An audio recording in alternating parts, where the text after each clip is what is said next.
प्रभु यीशु मसीह के नाम में आपको अनुग्रह, शांति और आशीष मिले। सोक्रेटिस एक पुराना यूनानी दार्शनिक था, ग्रीक फिलोसोफर, और उसका जन्म 470 ईसा पूर्व हुआ था और मृत्यु 399 ईसा पूर्व, यानी करीब वो 71 साल इस दुनिया में जिया। और उसका पूरा जीवन ग्रीस के एथेंस शहर में रहा। और जो उसका जीवन था, उसका चरित्र था और उसकी सोच थी, इससे पश्चिमी सोच पर बहुत प्रभाव पड़ा। यानी आज जो वेस्टर्न फिलॉसफी है या पश्चिमी सोच है, पश्चिमी दर्शन है, इसका जो मूल रूप जिस चीज से प्रभाव पड़ा वो था सोक्रेटिस की जो शिक्षा थी। तो सोक्रेटिस पहले एक फौजी था, उसके बाद वो एक पत्थर काटने का काम करने लगा और आखिर में वो एक दार्शनिक बना, क्योंकि उसने ये पाया कि उसका जो झुकाव है वो सोच के ऊपर है। आपको ताज्जुब होगा कि सोक्रेटिस ने कभी भी कोई चीज अपने आप लिखी नहीं है, और जो कुछ आज उसके शिक्षा के बारे में मालूम है वो सिर्फ उसके एक मुख्य जो उसका एक स्टूडेंट था, विद्यार्थी था, जिसका नाम प्लेटो है, उसी के थ्रू मालूम है। यानी जो कुछ लिखा है वो प्लेटो ने लिखा है, बाकी सोक्रेटिस ने अपने हाथ से शायद एक पन्ना भी नहीं लिखा। और उसने एक बात कही कि प्रेम कुछ होता नहीं है, प्रेम ना शारीरिक होता है ना ईश्वरीय होता है, लेकिन प्रेम सिर्फ किसी एक वस्तु या व्यक्ति की अभिलाषा होती है। तो उसने इस तरह से प्रेम को समझा दिया, जबकि ऐसा नहीं है। और जो मुख्य बात जिससे उसने वेस्टर्न फिलॉसफी को चेंज किया, कि जो कुछ तुम मानते आए हो या जो कुछ तुम मान रहे हो उस पर सवाल पूछो, सवाल पूछते रहो। और वो समय था जब यूनान में भी लोकतंत्र आने लगा था, और तब उसने लोगों को उत्साहित किया, जवानों को, कि इस लोकतंत्र पे सवाल पूछो। और सोक्रेटिस का कहना था कि लोकतंत्र से आखिर में तानाशाही जीतेंगे और राज करेंगे। और क्योंकि उसने ऐसे बहुत सवाल पूछे, राजनेताओं को भी पूछे, तो इसको गिरफ्तार किया गया और इसको जहर देकर ऑफिशियली इसको मृत्यु दंड दिया गया। ये कोई हत्यारा ऐसा नहीं था, लेकिन इसकी बातों से लोग बड़े उकसा जाते थे। तो एक बार एक घटना है कि सोक्रेटिस के पास एक जवान आदमी आया और उसने ये कहा, मतलब उसका बात का तत्व ये था कि सोक्रेटिस साहब, मैं करीब 1,500 मील की दूरी से आया हूं आपसे ज्ञान पाने के लिए, ज्ञान और समझ पाने के लिए, और मुझे आप कुछ सिखाइए। मतलब वो एक चेला बन के रहना चाहता था सोक्रेटिस का, कुछ सीख कर फिर वापस जाना चाहता था। अगर ये आंकड़ा सही है, 1,500 मील यानी करीब 2,000 किलोमीटर से ज्यादा, यानी किसी वो दूर देश से आया, हो सकता है यूरोप के किसी और दूरी के देश से आया या पूरब की साइड से आया। तो सोक्रेटिस ने कहा, ठीक है, तो मेरे साथ चल, मेरे पीछे चल। और सोक्रेटिस उसको समुद्र किनारे ले गया और फिर वो पानी के अंदर चलने लगे। और जब तक कमर तक पानी नहीं आया समुद्र का, वो लोग चलते रहे और फिर रुक गए। फिर सोक्रेटिस ने उसकी जो चेला बनने आया था या नया चेला था, उसकी गर्दन पकड़ी और उसको पानी के अंदर उसके पूरे सिर को डुबा दिया, खड़े खड़े झुका दिया पूरा। और वो व्यक्ति छटपटाया क्योंकि अब पानी के अंदर सिर डाल दिया था, नाक मुंह कान सब पानी के अंदर चला गया था, और बहुत छटपटाया, और सोक्रेटिस ने उसको छोड़ा नहीं। और जब उसने छटपटाना छोड़ा तो सोक्रेटिस ने फिर उसको एकदम बाहर निकाला और फिर किनारे पे चले गए। किनारे पे उसको थोड़ी देर आराम करने को दिया और सोक्रेटिस अपने आप बाजार चला गया। तो नए चेले ने जब होश सही से संभाला, थोड़ा ठीक हुआ, वो वापस एकदम सोक्रेटिस के पास गया और पूछा, ऐसा क्यों किया मेरे साथ, ये कोई तरीका है? सोक्रेटिस ने कहा कि जब तेरा सिर पानी के नीचे था तो क्या एक चीज थी जिसको जो तू सबसे ज्यादा चाहता था? तेरे मन में क्या विचार आया? तो उसने कहा, मुझे हवा चाहिए थी, मुझे सांस चाहिए थी। तो सोक्रेटिस ने कहा, वैसे ही जब एक व्यक्ति को ज्ञान और समझ इतनी उसे भूख होती है जितनी तुझे हवा की भूख थी उस समय, सांस की भूख थी, तो फिर तुझे किसी से मांगना नहीं पड़ेगा। अब बात सुनने में तो बड़ी हाई फाई सी लगती है, लेकिन बात में दम नहीं है।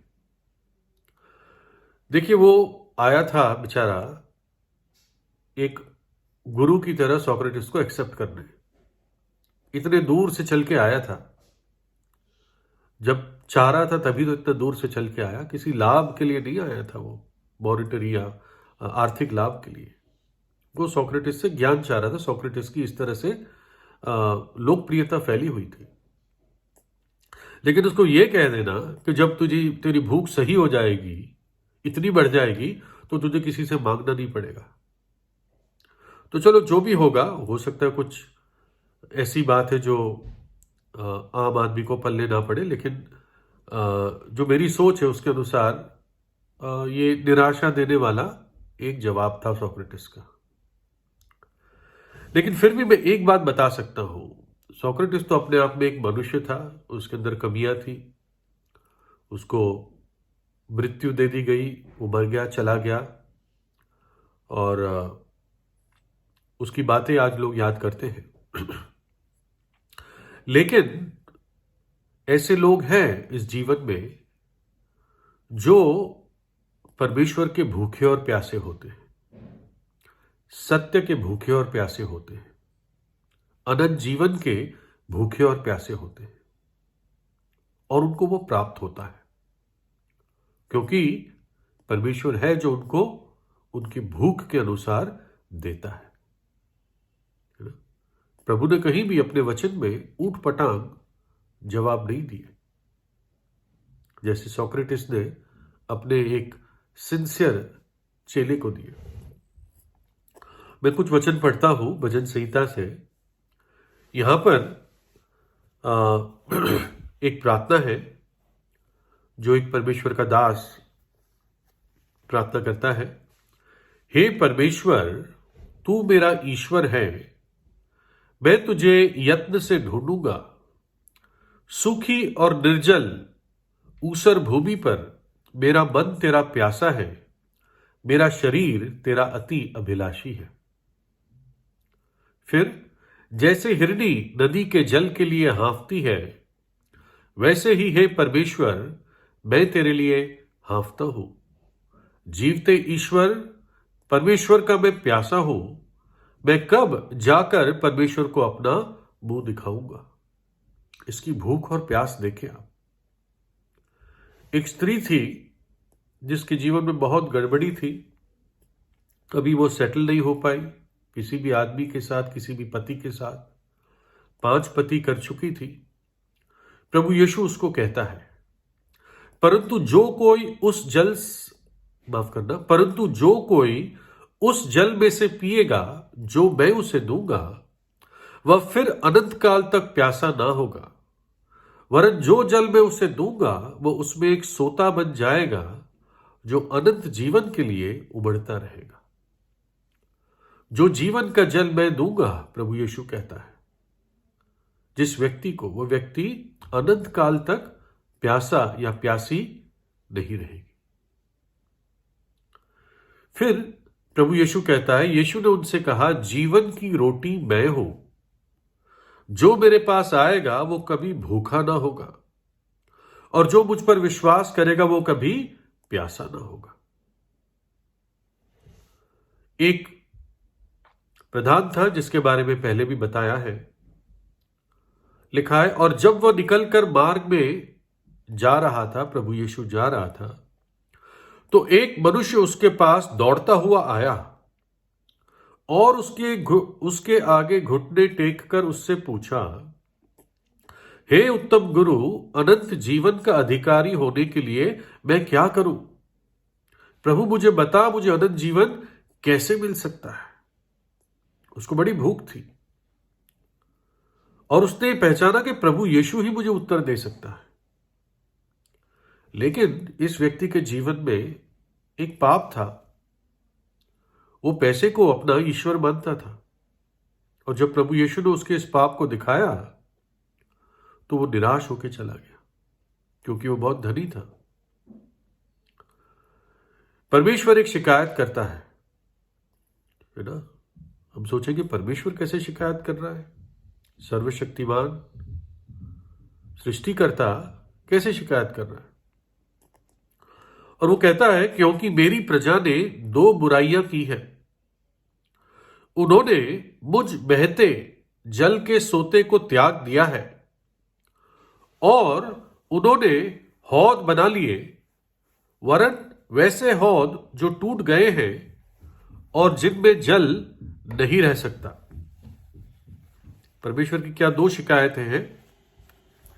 वो कहता है कि मैं जो जल का सोता हूं, जीवन के जल का सोता हूं, हर एक भलाई का सोता हूं, हर एक आशीष का सोता हूं, मुझसे तो दूर चले गए हैं मेरे लोग, और अपने लिए टूटे फूटे हौद बना लिए पानी इकट्ठा करने के लिए, चैन और सुख और शांति इकट्ठा करने के लिए, जिसमें पानी रुक नहीं सकता, आशीष रुक नहीं सकती, है ना? परमेश्वर ही, प्रभु यीशु ही हमारी भूख और प्यास का उत्तर है, हल है, क्योंकि मार्ग, सत्य और जीवन प्रभु यीशु है। ये टूटे फूटे जो हौद होते हैं, कई बार एक व्यक्ति अपने अंदर ही संतुष्टि खोजता है, कभी अपने एम्बिशन में, योजनाओं में, कुछ पैसे में अपना संतुष्टि ढूंढते हैं, परिवार में ढूंढते हैं, कुछ घृणित कामों में, पापों में, जो थोड़े समय का सुख है, धोखेमयी सुख है, उसमें अपनी संतुष्टि ढूंढते हैं। प्रभु कहता है, कुछ नहीं हो पाएगा। बहते जीवन का सोता, बहते जल का सोता मैं ही हूं, मैं ही तुम्हें तृप्त कर पाऊंगा। प्रकाशित वाक्य में लिखा है, और आत्मा और दुल्हन दोनों कहती है, आ, और सुनने वाला भी कहे कि आ, और जो प्यासा हो वो आए, और जो कोई चाहे वह जीवन का जल सेतमेत ले। सेतमेत यानी मुफ्त में ले। सबसे बड़ी बात है, जो उद्धार, अनंत जीवन प्रभु यीशु देता है, वो मुफ्त में देता है, मुफ्त में उपहार है वो मनुष्य जाति के लिए।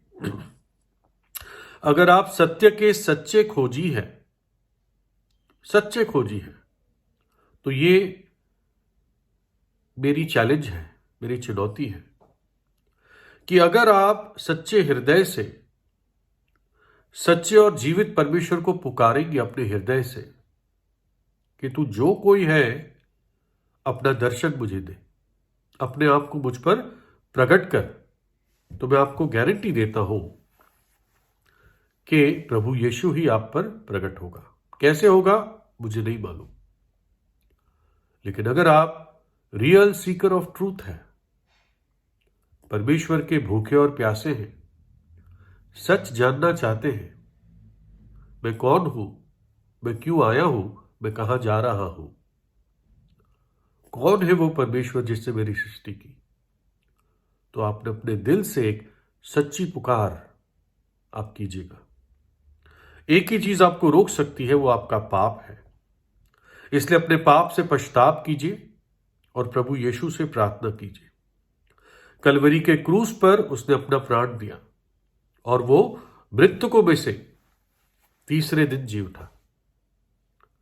हमारे पाप की सजा अपने ऊपर ले ली। यीशु का लहू हमें सब पापों से शुद्ध करता है। प्रभु यीशु पे विश्वास कीजिए और वो वास्तव में आपको सच्ची संतुष्टि देगा। आखिर में धन्य है वो जो धार्मिकता के या सदाचारिता के भूखे और प्यासे हैं, क्योंकि वे तृप्त किए जाएंगे।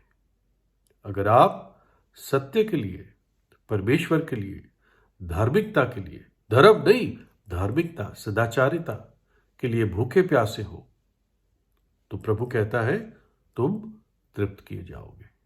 प्रभु यीशु से प्रार्थना कीजिए। प्रभु यीशु आपको आशीष दे।